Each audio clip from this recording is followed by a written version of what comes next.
ما زمانی سفری داشتیم به این هرات، یه جوانی رو من دیدم تو خواجه عبدالله انصار داره تلاوت میکنه، زیبا تلاوت میکرد. من از دور داشتم نگاهش میکردم، با یه لطف تلاوت میکرد. بعد میدیدم که این قرآن رو هر چند آیه‌ای که میخونه بلند میکنه، میبوسه، باز میخونه با یه حالت بلند میکنه، میبوسه. من چند لحظه نگاه کردم، خیلی لذت بردم.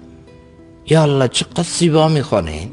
مزاحمش نشدم تا تلاوتش تمام شد. رفتم پیشش، گفتم از کجایی برادر؟ از افغانستان؟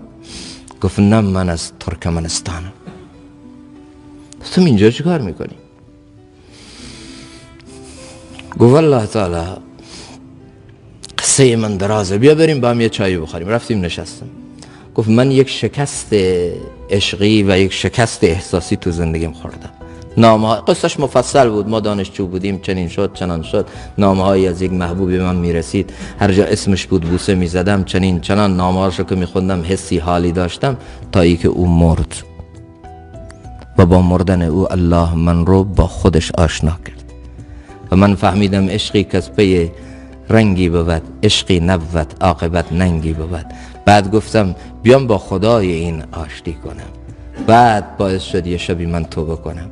حالا وقتی قرآن میخونم یادم از اون نام ها میاد، میگم عشقی که با اون نامه داشتم چرا با کلام ربم ندارم؟ اسم او رو میبوسیدم، چرا هر جا اسم الله تو کلام او میاد نبوسم؟ حالا برای من همه دنیا شده همین کلام الله. هیچی منو مثل کلام الله آرام نمیکنه. لذت بردم. یک ساعتی بود. روز بعد رفتیم اونو ببینیم، ندیدیم.